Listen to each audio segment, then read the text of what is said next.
Okay students, आज मैं लेकर आया हूँ आपकी कोर्स बुक का लेसन नंबर 3। आशा है आपने लेसन 1 और लेसन 2 अच्छे से समझे होंगे। कॉपी में उनके क्वेश्चन आंसर्स लिखे होंगे। यदि अभी तक किसी बच्चे ने लेसन 1 और लेसन 2 को नहीं समझा है, कॉपी में नहीं लिखा है, तो हमारे वीडियोज़ को देखें और फेयर कॉपी तैयार रखें। ओके, शुरू करते हैं लेसन 3। इसके राइटर हैं विलियम हजलेट। इस लेसन के माध्यम से वो अपने पुत्र को पत्र लिख रहे हैं। उस पत्र का जिक्र इस लेसन में किया गया है। जैसा कि आप देख रहे हैं, लेसन का नाम है अ फादर्स लेटर, एक पिता का पत्र। टाइटल है at what stage does a child need the parents advice the most. किस पड़ाव पर, किस उम्र में बच्चों को माता पिता की सलाह की आवश्यकता होती है। ओके, किस पड़ाव पर, किस उम्र में बच्चों को माता पिता की सलाह ज़्यादा ज़रूरी होती है, ये इस लेसन के माध्यम से राइटर दिखा रहा है।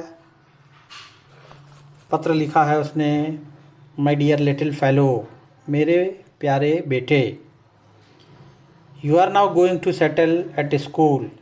उसका पुत्र गांव से दूसरे गांव या शहर में पढ़ने जा रहा है, तो उन्होंने अपने जीवन से संबंधित जो चुनौतियां, जो गलतियां, जो अनुभव सीखे, वो अपने पुत्र को शेयर करना चाहते हैं पत्र के माध्यम से। तो कह रहे हैं कि you are now going to settle at school. जैसा कि तुम जानते हो कि तुम एक नई जगह, नए विद्यालय में प्रवेश करने जा रहे हो। And may consider this as your first entrance into the world. और मेरा ऐसा मानना है कि शायद अभी तक तुम घर की दुनिया में ही मस्त थे, आज तुम पहली बार घर से बाहर जा रहे हो और ये दुनिया में शायद तुम्हारा पहला कदम है। As my health is so indifferent. जैसा कि तुम जानते हो कि मेरा स्वास्थ्य आजकल ज़्यादा ठीक नहीं रहता है, मैं आए दिन बीमार बना रहता हूँ। And I may not be with you long. और शायद हो सके मैं ज़्यादा दिनों तक अब तुम्हारे साथ ना रह सकूं। भगवान के यहाँ से कब बुलावा आ जाए और मैं चला जाऊं। I wish to leave you some advice. इसलिए मैं तुम्हें कुछ सलाह छोड़कर जाना चाहता हूँ। The best I can. मेरे हिसाब से जो अच्छे से अच्छी सलाह है वो तुम्हें बताना चाहता हूँ, छोड़कर जाना चाहता हूँ। For your conduct in life, जो शायद तुम्हें जीवन में आगे बढ़ने में काम आएंगी। Both that it may be of use to you. हो सकता उनका तुम्हें अपने जीवन में कहीं ना कहीं उपयोग हो, काम आए। And as something to remember me by. या फिर हो सकता तुम इस बहाने मुझे याद कर लो। I may at least be able to question you against my own errors. और इस सलाह के माध्यम से शायद मैं अपने जीवन में की गई गलतियाँ, की गई चुनौतियों से तुम्हें सचेत कर सकूं। इफ़ नथिंग एल्स, और इसके सिवा कुछ नहीं। Second para, as we went along to your new place of destination. जब हम तुम्हारे विद्यालय की ओर या नए गंतव्य की ओर जा रहे थे, यू ऑफन रिपीटेड, तो तुम बार बार एक ही बात दोहरा रहे थे। दैट यू ड्रस्ट, तुम कह रहे थे कि मैं चैलेंज के साथ, चुनौती के साथ ये कह सकता हूँ। ड्रस्ट मीन्स चुनौती, चुनौती के साथ मैं ये कह सकता हूँ। That they were set of stupid, कि ये जो बच्चे खड़े हुए हैं ये सभी के सभी मूर्ख हैं। डिसएग्रीएबल पीपल, सभी के सभी लड़ंका या झगड़ालू प्रवृत्ति के लोग हैं। Meaning the people at school, तुम्हारा कहने का मतलब उस विद्यालय के बच्चे जहाँ तुम पढ़ने जा रहे हो, उस विद्यालय के बच्चों से तुम्हारा आशय था कि वे सब मूर्ख हैं, झगड़ालू हैं। You were to blame in this, तुम उन पर दोष लगा रहे थे। It is a good old rule to hope for the best. मेरे प्यारे बच्चे, ये बहुत पुराना नियम है कि हमेशा अच्छा सोचो, अच्छे से अच्छा विचार करो, कभी किसी के बारे में बुरा मत सोचो। Always my dear believe things to be right, till you find them to the contrary। मेरे बच्चे, वस्तुएं कभी बुरी नहीं होती हैं, समय कभी बुरा नहीं होता है, व्यक्ति कभी बुरे नहीं होते हैं, हम खुद उनको अपने मन से बुरा कर लेते हैं। तो वस्तुएं, परिस्थितियां कभी भी बुरी नहीं होती। ठीक है, तो हमें कभी भी वस्तुओं को या किसी व्यक्ति को के बारे में बुरा नहीं सोचना चाहिए जब तक कि हम उनमें कोई बुराई न ढूंढ लें। And even them instead of, next page, irritating your self against them. Writer कह रहा है कि जब तक परिस्थितियों को तुम अपने विपरीत मत पाओ तब तक उनके लिए अपने आप को उनके विरुद्ध स्थापित मत करो, उनके विरुद्ध अपने आप में चिढ़ पैदा मत करो। Endeavour to put up with them,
endeavor to put up with them as well as you can।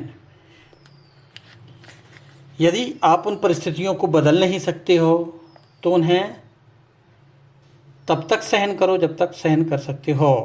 If you can not alter them, यदि तुम उनको बदल नहीं सकते हो तो उन परिस्थितियों को सहन करने की कोशिश करो। You sad you were sure you should not like the school, तुम कह रहे थे कि मैं दावे के साथ कह सकता हूँ कि वो विद्यालय तुम्हें पसंद नहीं है, वो स्कूल तुम्हें पसंद नहीं है। वेयर यू वर गोइंग, जहाँ तुम जा रहे हो वो विद्यालय तुम्हें पसंद नहीं है।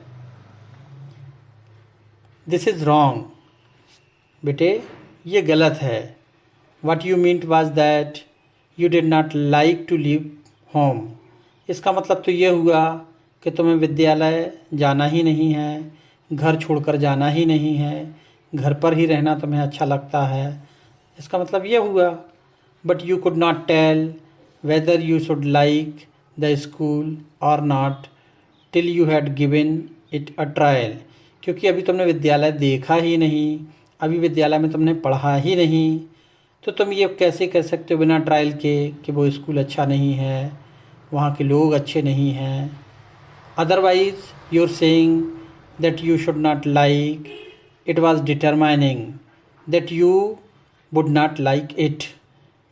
तो विद्यालय को तुमने परखा नहीं, विद्यालय में तुमने गए ही नहीं, वहाँ के स्टूडेंट्स से तुमने अभी मेल मुलाकात ही नहीं की, तो ये तुम कैसे कह सकते हो कि वो विद्यालय अच्छा नहीं है, वो बच्चे अच्छे नहीं हैं। इसका सीधा सा मतलब है कि तुम घर से बाहर जाना नहीं चाहते। नेवर एंटिसिपेट इविल्स, कभी भी किसी की बुराई मत करो। और because you can not have things exactly as you wish, बच्चे जैसा कि तुम देखते हो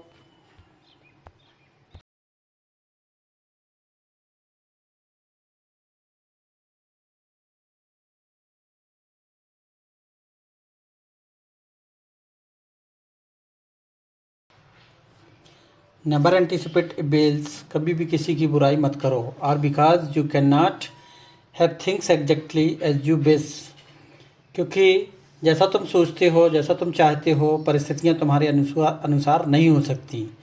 make them out worse than they are through mere spite and wilfulness, केवल अपनी दुर्भावना और हठधर्मिता के कारण उन्हें बड़ा चढ़ाकर खराब मत बनाओ। Okay, para third,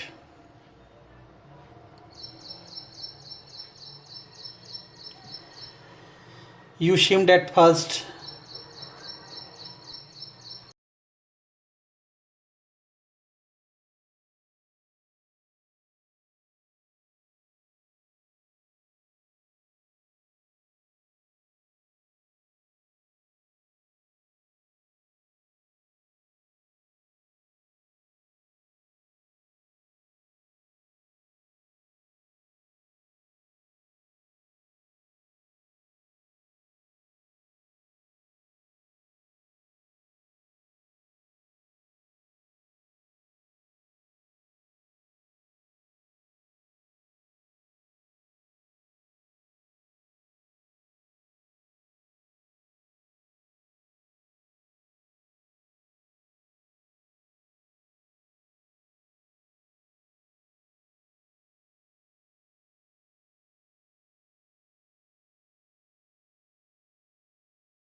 to take no notice of your school fellows, or rather to set yourself against them. You seemed at first to take no notice of your school fellow. जब हम आपके विद्यालय में पहुँचे तो तुमने अपने साथियों के ऊपर बिल्कुल भी ध्यान नहीं दिया। Or rather to set yourself against them, और बिना कोई ध्यान दिए अनजान होने के कारण तुमने उन्हें अपना अगेंस्ट समझ लिया, अपना विरोधी समझ लिया। Because they were stranger to you, वो केवल इसलिए कि वो तुम्हारे लिए अनजान थे। Then you as little of you as you did of them, जैसा तुम उनके बारे में बिल्कुल नहीं जानते ऐसा वो भी तुम्हारे बारे में कुछ नहीं जानते, तुम भी उनके लिए नए हो। So this would have been a reason for their keeping aloof from you as well.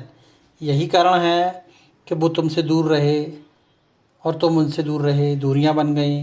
Which you would have felt as a hardship, और जिसके कारण तुम्हें ये कठिनाई हुई। Learn never to conceive a prejudice against others. मेरे बच्चे, इस चीज़ को हमेशा ध्यान रखो, कभी भी किसी के विरुद्ध बुराई पैदा मत करो। Because you know nothing of them, क्योंकि तुम उनके बारे में उतना ही कम जानते हो जितना वो तुम्हारे बारे में। It is bad reasoning and makes enemies of half of the world, और ये एक बहुत बुरा लक्षण होता है, बहुत बुरा गुण होता है, जिसके कारण हम आधे से ज़्यादा संसार को अपना दुश्मन बना सकते हैं। Do not think ill of them, कभी भी किसी के विरुद्ध अपने आप को स्थापित मत करो, कभी भी किसी की बुराई मत करो, कभी भी किसी की चुगली मत करो। Till they behave ill to you, जब तक वे तुम्हारे साथ बुरा बर्ताव ना करें। And then strive to avoid the fault which you see in them, और यदि तुम्हें उनके अंदर कोई बुराई दिखाई भी दे, कोई दोष दिखाई भी दे, तो उसको किनारा करने की कोशिश करो। This will disarm your hostility sooner than pique और रिसेंटमेंट और कंप्लेंट। इससे ये होगा कि तुम्हारा प्रतिरोध समाप्त हो जाएगा बनस्पत कलह, आक्रोश और शिकायत के। Next para. I thought you were disposed to criticize the dress of some of the boys as not so good as your own. मैंने ये जाना, मुझे ये लगा कि तुम कह रहे हो दूसरे बच्चों की ड्रेस तुम्हारे जैसी अच्छी नहीं है, तुम उनके ड्रेस को लेकर क्रिटिसाइज़ कर रहे हो। Never despise any one for any thing that he can not help. जब तक हम किसी की मदद ना कर सकें, किसी को मदद ना दे सकें, तब तक हमें उसको क्रिटिसाइज़ करने का या उसकी बुराई करने का अधिकार नहीं है। किसी भी क्षेत्र में हमें कभी किसी की बुराई नहीं करना चाहिए, लीस्ट ऑफ ऑल किसी भी क्षेत्र में, फॉर हिज पॉवर्टी, और ख़ास करके गरीबी के क्षेत्र में तो कभी हमें किसी का मजाक नहीं उड़ाना चाहिए। Next page. बच्चों लेसन बड़ा है, इस कारण से मैं इसको 2 पार्ट में लेकर आ रहा हूँ। पहला पार्ट यहाँ क्लोज़ करता हूँ। नेक्स्ट पार्ट में बाकी बचा हुआ शेष लेसन इसके क्वेश्चन आंसर सॉल्व करेंगे। Okay, thank you.